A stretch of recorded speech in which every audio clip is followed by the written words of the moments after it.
Hey, what's up you guys? So the last video that I did was basically on using NMAP and ZenMAP for basic network reconnaissance techniques, enumerating systems, and so forth.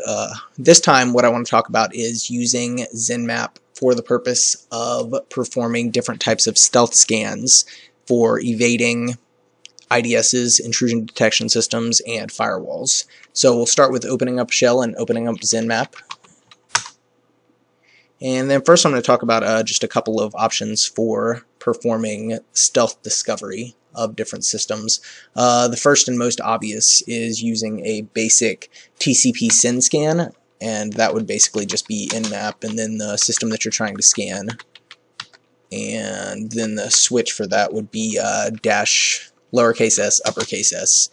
And basically what this does is it creates, and the reason that it can be helpful is it only creates a half-open TCP connection. It only sends a TCP Syn request and then receives the Syn ACK response, but it never actually, or receives the ACK response, but it never actually sends the Syn ACK response to establish the full three-way handshake. So this can be helpful if you have a host-based IDS or intrusion detection system that's only looking for fully established TCP connections. And so by performing the scan, you can avoid certain host-based intrusion detection systems. Another option for stealth scanning, and a pretty interesting one that we can see if we go into our different profile options, is something called a idle zombie scan. And you can see that right here. And basically what you could do is you use that idle zombie scan and you basically enter an idle host that's not actively communicating with any systems on the network, and you include the IP address of that host right here. And basically what this does is, instead of ever communicating with the host that you're trying to identify, you send a ping request to that idle host and you get the packet ID, and then you spoof a packet from that idle host to the target host that you're trying to identify if it's up or not. And then if the target host is up, it'll reply to that idle host, and if not, then no reply will be received. Then you ping that idle host once again, and if that packet ID has incremented by 2, then you know that a response was received, and if it's only incremented by 1, then you know that it's only communicated with you and that the system is down. So this is an interesting way of actually determining whether or not a system is live and responding without ever actually interacting with that system. Unfortunately, it can be a tricky one to perform because of the fact that most host operating systems are constantly communicating on the network and constantly sending packets. So really the only way to do this is if you were to set up a truly idle host on the network, or if you had, say, a networked printer or something that wasn't constantly communicating. So I'm not actually going to perform that right now. Instead, what we're going to do is I'm going to go ahead and create a profile that would help us perform a scan without alerting intrusion detection systems or certain firewalls, getting around certain firewall measures. So we're going to call this profile paranoid, and then for the description I'm simply going to put in profile to avoid IDS or firewalls. And then there's several options that we're going to want to do here. First of all, under the scan tab, we will go ahead and set our timing template, which there's different timing options that can be used for when you're scanning.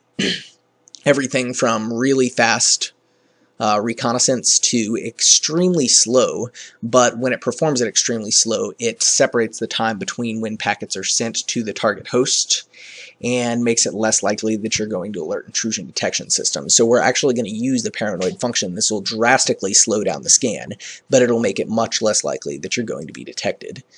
And then what we want to do is we want to go over to our source tab, and there's an option for using decoys to hide identity. Now basically what this does is it allows you to spoof packets from other decoy hosts, so it's less likely for you to be noticed with communication coming from several other hosts, or for them to identify that you are the one that's actually performing the attack. You can enter specific decoy hosts, or you can just put RND and then say the number of random hosts that you want decoy packets to be sent from. So we'll go ahead and do 5. Then there's several other options that I want to include in here that I actually wasn't able to locate in the ZenMAP interface, but that are functional commands within NMAP, and they will run within the ZenMAP interface. So one of those is going to be basically creating variable data length of packets. There's a lot of intrusion detection systems that will identify certain types of packets and certain types of scans by an established standard packet length.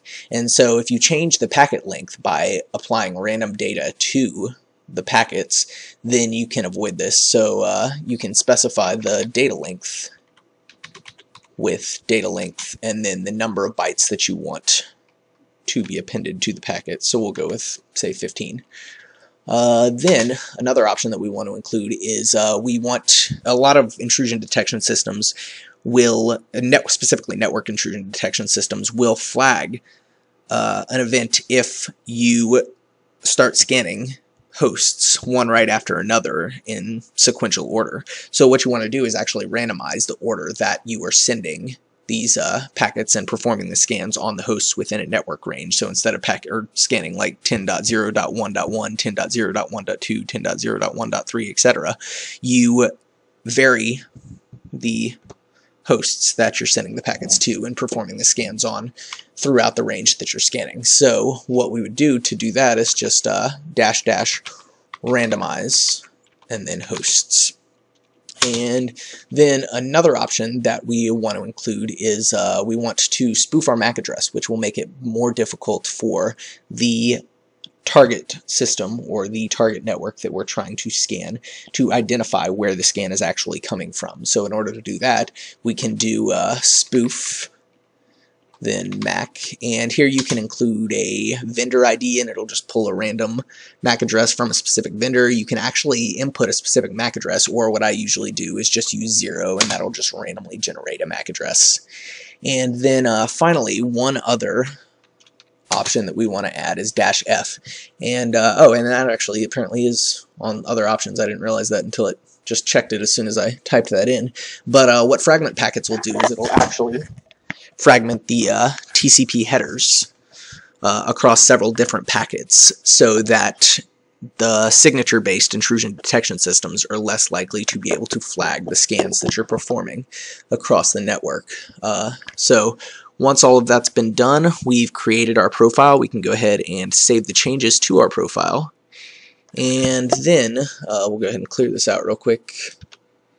And what I want to do is select our paranoid profile, and then we can add in to target up here any specific host, any number of hosts, or a host range. So because this scan is going to take a long time right now, I'm just going to scan one particular host, which is going to be one of my systems, which is 10.0.1.7.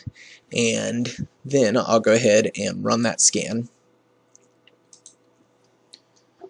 And if something within the syntax of your command doesn't work, it'll immediately strike through this command right here, and it'll give you an error message here. As you can see, this scan is actually working with all of the options that we included in there.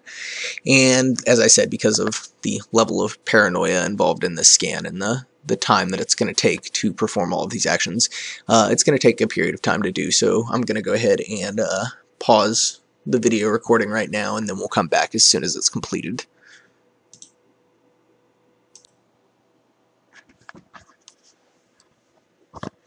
Alright, so coming back to it, as you can see, our scan finally completed, and as you can see, we actually get all of the same results that we would on a regular NMAP scan, but